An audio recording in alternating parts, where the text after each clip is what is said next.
to wonder if mindset really mattered. I thought that success was all about talent and skill set, but I came to realize that someone who is great at what they do can quickly be bypassed by someone who is less talented but more confident. Remember this, confidence attracts, but unbelief repels.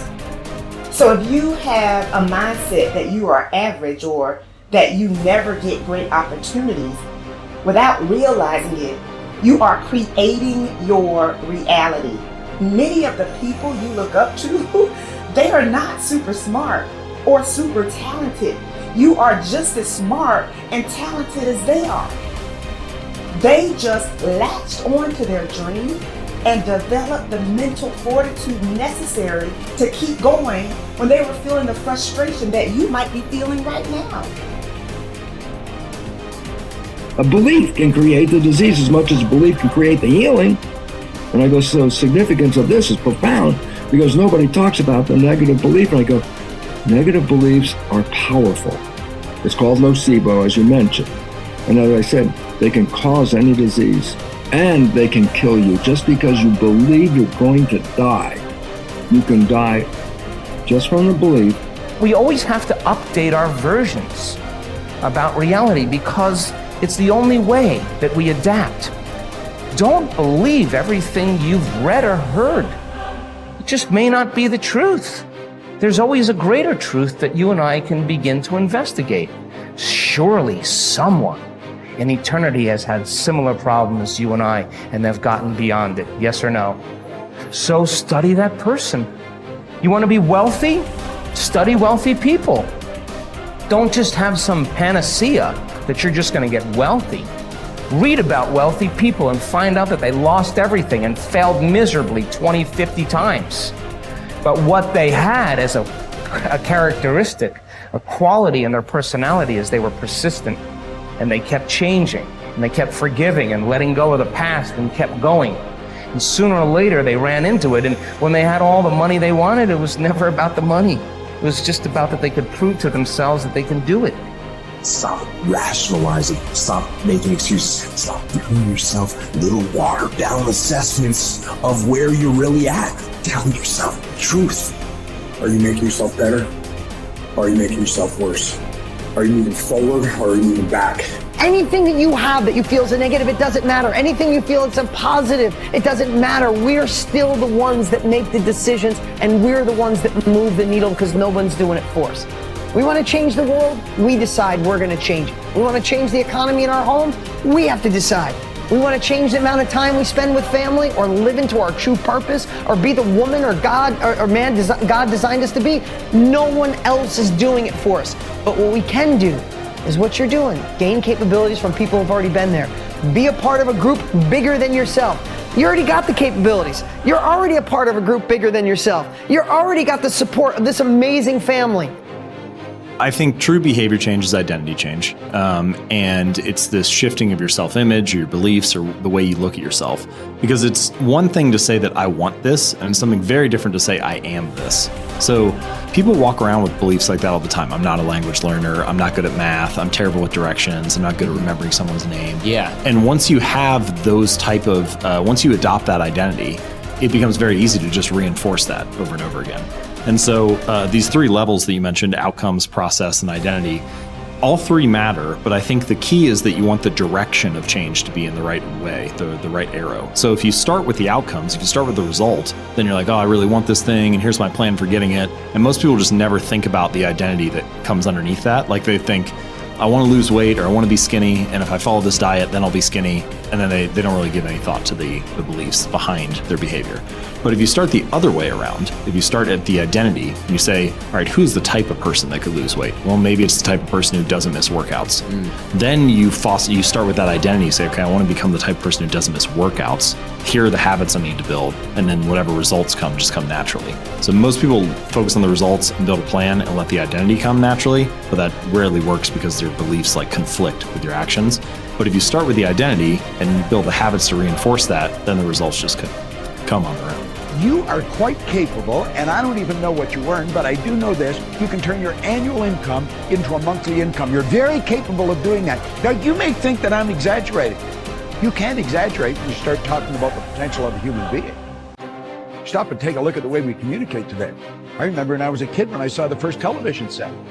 If anybody had told me at that time it was black and white, it was snow, and somebody would appear on the screen and then they'd go away again. If somebody had said, listen, in your lifetime, you'll be able to put one on your wrist. Self-contained in living color. Somebody can shoot something going on the other side of the world. You can watch the Olympics on your wrist.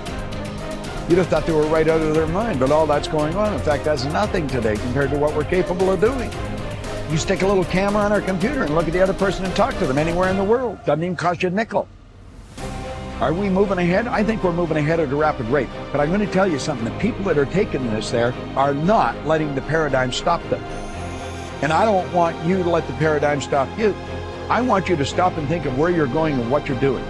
And when you go to break out of the paradigm, it's because you're using a bigger idea than what you're conditioned to. Now remember I said that conditioning is cause you to feel comfortable?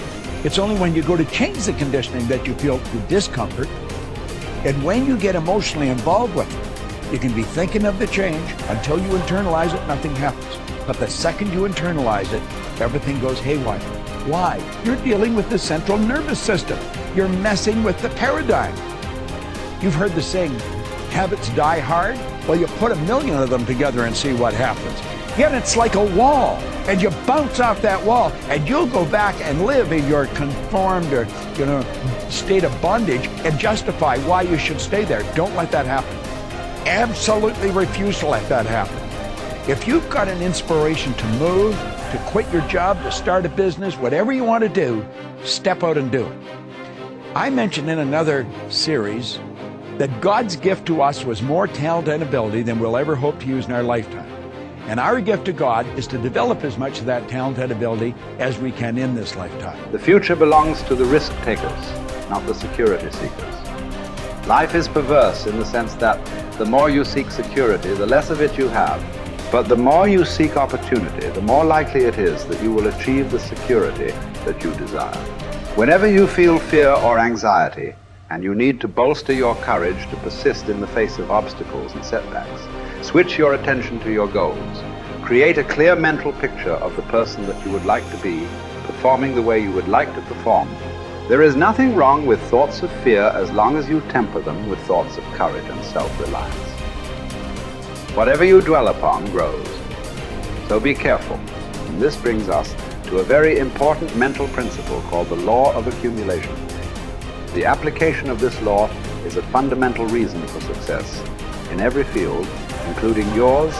This law says that every great life or great career is an accumulation of hundreds and perhaps thousands of efforts that nobody ever sees or appreciates. Great success is the result of countless hours, maybe even months and years, of preparation and hard work toward the goal of becoming very good at what you are doing. This law of accumulation says that life is very much like a balance sheet with both credits and debits. Every time you do something positive to enhance your abilities and to improve your life, you get a credit on the credit side of your ledger. Each time you waste your time or neglect to take advantage of an opportunity to learn and grow, you get a debit on the debit side of your ledger. Here's the key. Everything counts. Everything that you do or fail to do is written down and totaled up on your balance sheet. Everything that you do or fail to do counts in some way. Nothing is neutral. Everything is either moving you toward a better life or moving you away from it. Everything counts.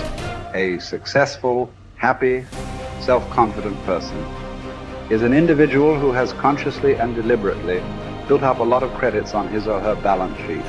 An unhappy, negative, or insecure person is a person who has a lot of debits on his or her balance sheet, because the only things that count are your actions. It seems that every positive and constructive action you engage in adds up and increases your levels of self-confidence and self-esteem. The law of incremental improvement, perhaps the most important corollary of the law of accumulation, is what is called the law of incremental improvement. This is really the law that explains how you move from wherever you are to the top of your field. This is the law that explains all great success in America or anywhere else in the world.